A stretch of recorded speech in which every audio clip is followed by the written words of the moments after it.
Okay, so back at and resizing an object, you know, with your proportion, so shift key. You can copy an object. I'll go back into InDesign here. It's kind of handy to copy an object too. So if you have, again, you can create all those stars, but if you have some sort of a shape and you want two of them, with it selected, I think you hold your Control or Alt key down and you should get two little arrows. If somebody could try that and see if that, and then you click and drag, you should get I'll start. Oh, wow, look at me, I'm back. That's exciting. Okay, so if I hold my Alt key down, do you see how you get two little arrows on that? And then I get two of them. So that's kind of cool. That's a quick way. Again, Alt key, have to be on the, you know, border, but then I can get a whole bunch of those little guys. Rotating an object, you know how to do that. That's just the corner, you know, the curvy corner handle. There are some fun, and you probably saw the corner options here. So, and that's, I don't know what it's going to look like with a star. It looks better usually with a square, but I can try a fancy. Oh, yeah, it does something. And I can change the pixel dimension of it to make it look kind of different. I can manipulate all the sides differently. So I could try to do, let's see, if I unlock them, maybe it has to be unlocked or locked. Maybe it does with these. Rounded, I can make a rounded star. So those are kind of fun, but you can make a completely unique object. And again, I'll say okay to that, and I can make that quite large. And I can pick it up and move it around so you can see it in a different area. I'll get rid of that bad one there. So that's kind of fun. Again, in your textbook, so she shows all sorts of unique ideas. And then, so you know how we created that little spirograph looking shape with the polygon tool? So you can add things behind it and again, stack and arrange them, which is fun. I think we've used live corners before. I'm going to go to my just regular old square rectangle tool here. And again, if you shift key, you get a perfect corner. Oh, that's on images. Oh no, if I go back to my pointer tool, regular direct selection tool, remember you can round corners. So I think we've looked at this before, but I can just click the yellow to edit the corner. And then I can just, you know, move all of them in. I'll Control Z that. I think Shift key allows me to just manipulate one of the corners as I go. So I can end up creating something that's kind of unique, like leaf-like looking. So again, Shift key lets you manipulate independently on a corner. We've done the direct selection tool. So again, back to my little hover cam here. We did that already. Grouping elements together. Again, you may have to select the elements more than one.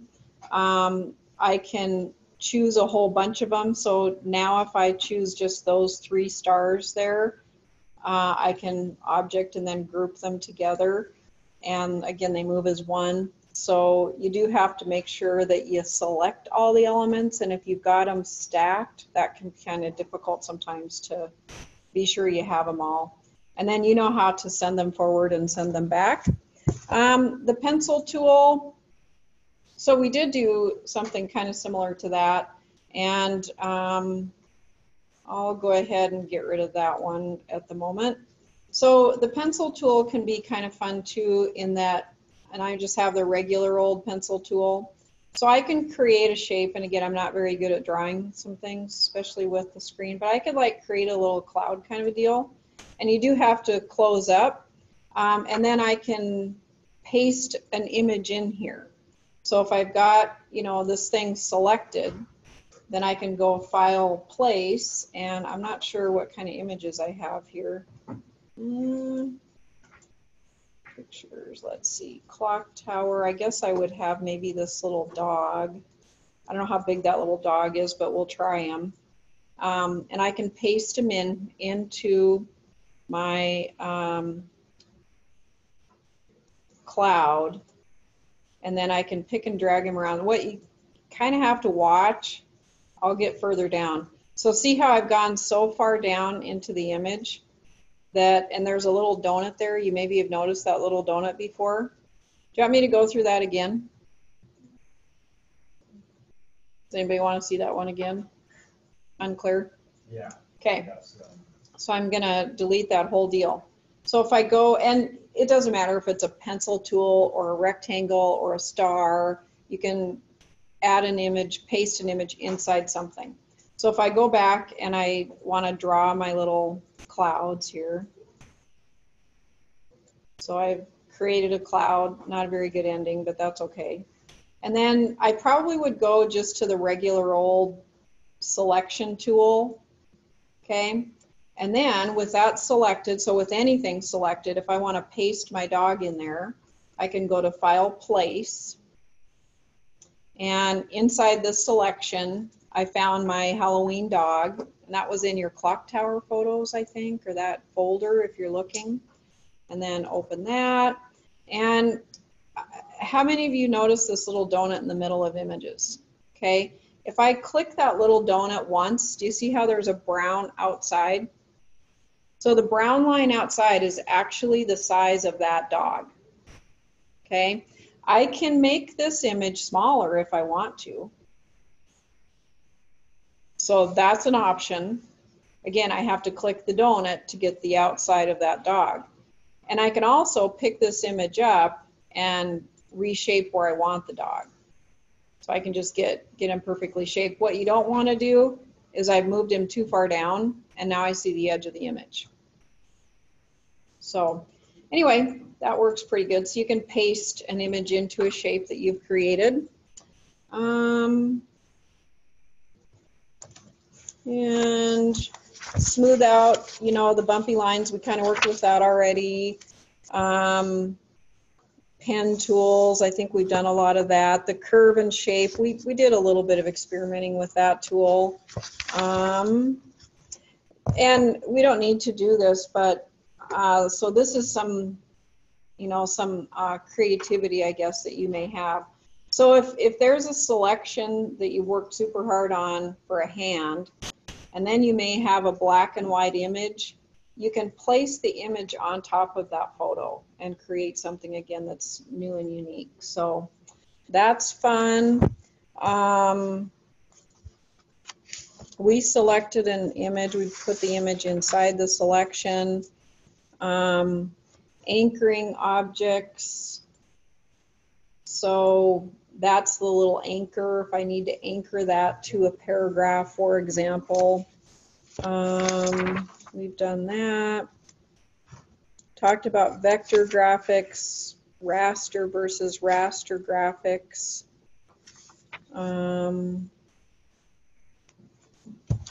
Cropping. So with any of these, you know, you can, now that's resizing that. Actually with that one. No, Control Z. No. I wonder if it's a little different. That's resizing that.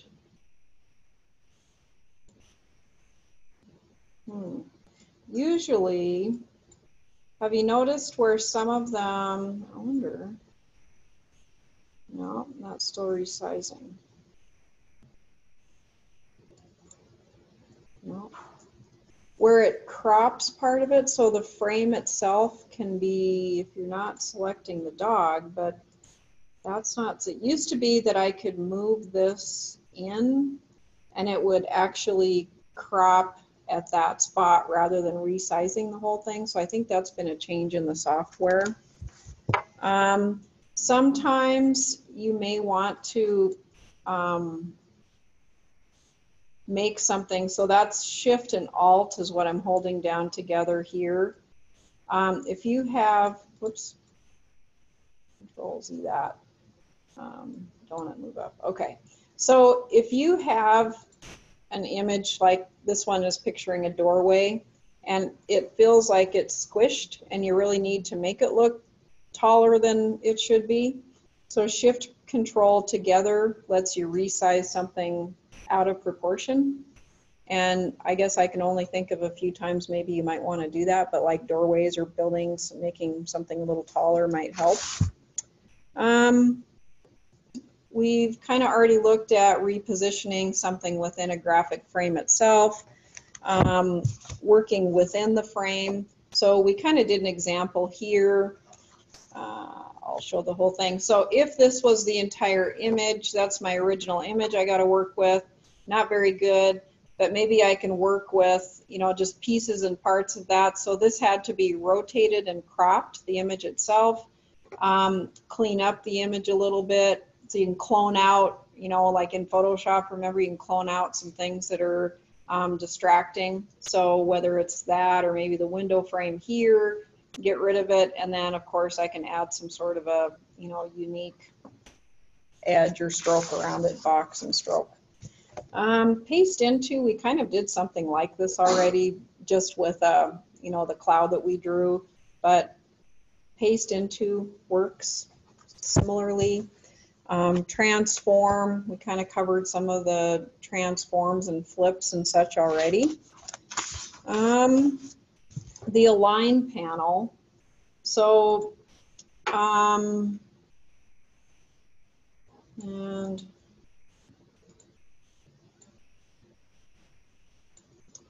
I've got things that are kind of out of a line here, maybe I can select all of them. It's going to select all of them there. So there's alignment where I align all the left edges. I'll Control Z that. Aligning things in the center, Control Z that, or to the right, or on the upside. And I'm just Control Zing in the middle and at the bottom. So anyway, and I think we did something like this in Photoshop, didn't we? Using blending modes. So InDesign has something very similar to blending modes like this. And again, it's through File Place, and then you can go to the Effects panel and then Multiply. So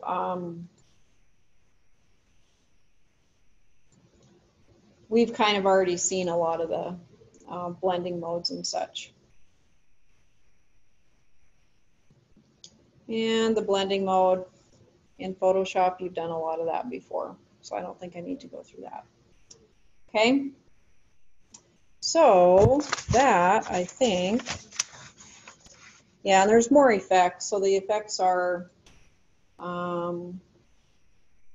transparency. Each of those elements can have a little drop shadow, and again, I can turn my preview on. Every single one has a nice little drop shadow. If I had, you know, maybe something else, I don't think anything will probably really change here because I don't have anything behind it. But anyway, so that's kind of fun. Makes it look like it's got some depth.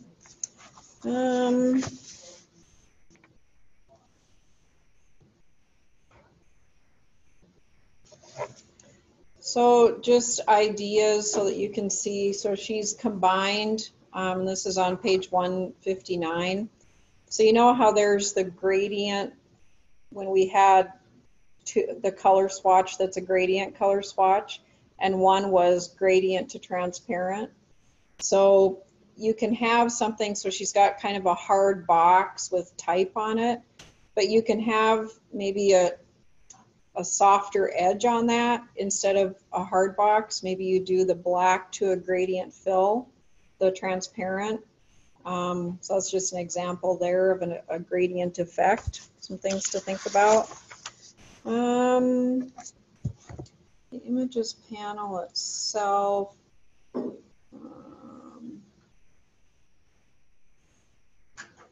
don't know if I'm going to get, yeah, I think that's pretty much it. So, do you all have something on screen?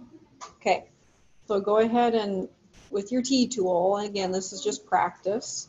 So with your T tool, any font that you'd like, point size that I can see, a color that I can see, and just type your name.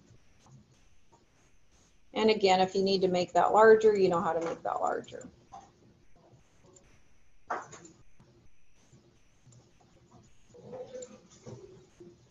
And you can put it where you want to.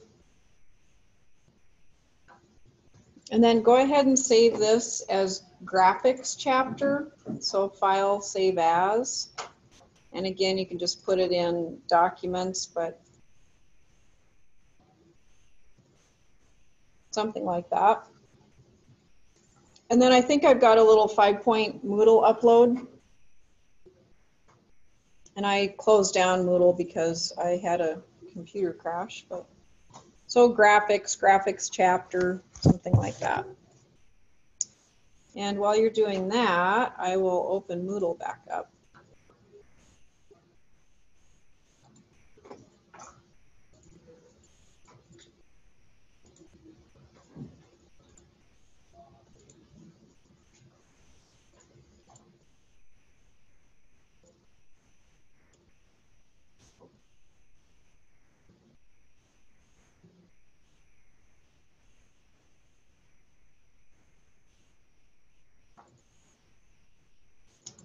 It is in week October 28th through November 3. And there is a little InDesign Chapter 7 graphics. We'll file upload there.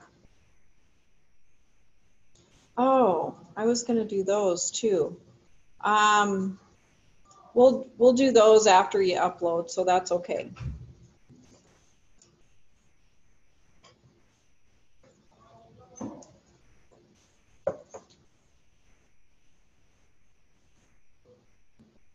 Because this is a super useful tool too.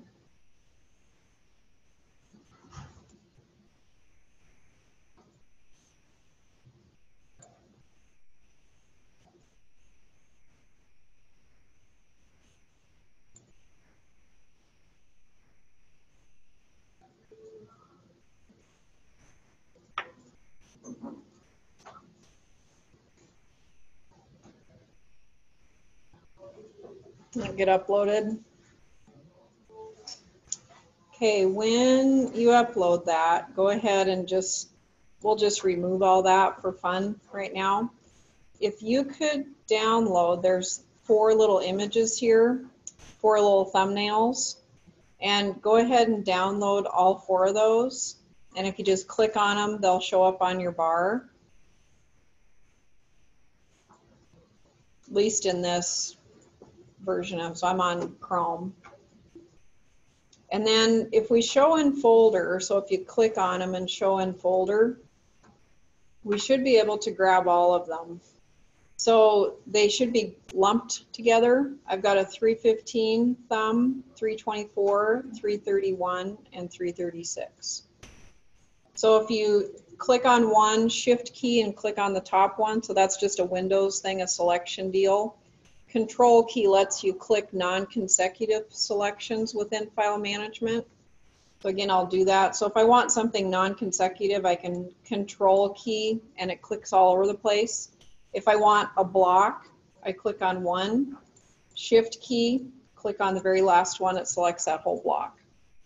And I want to copy these and I want to move them into documents, and you can just put them in your regular documents, Control V. Then When you're here, remember how we created the stars?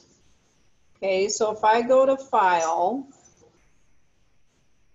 and then go to Place, so you have to move them into a drive where you can find them. File, Place, and I go to find all my little thumbs. So I put them in Documents, and I need to select every single one of them again. So I'm going to click on my 315, hold my Shift key down, and click on the last one. So I'm selecting 4. And you can, again, if you Control key and click on each one, you'll get them too. Okay, so I've got all 4, and I press Open. Now don't do anything yet. Do you see how 4 pictures are loaded? So you can kind of move them around. Don't click yet, but is there a 4? That means 4 pictures are loaded. Remember how you click, hold, drag, don't release? Click, hold, drag, don't release. Arrow key once to the right, arrow key once up, and I can even hold Shift key down. I should have 4 equal images. So this is a super quick way to, if you've got to represent, so you've got new hires at your company, and you've got their pictures, and then a little story about them. Okay, now this is kind of a crummy display. This is a perfect time to go to Object, Display Performance, High Quality. They're better, but they're still pixelated, aren't they? They're meant to be thumbnails. I got these from Online like years ago. And they are meant to be tiny thumbnails. They got better with display performance, but they're not meant for big view or print. Little tiny Online, that's all they were. Okay, so that's kind of fun. And I could leave them all just in a long line and then, you know, create a block next to them to describe each one. So, and you don't have to submit that, but that's a very useful tool for every single business. At some point or another, they've got pictures or something they need to showcase. Okay, so that's all I have for today. So be sure to upload the little practice assignment that you did in InDesign. And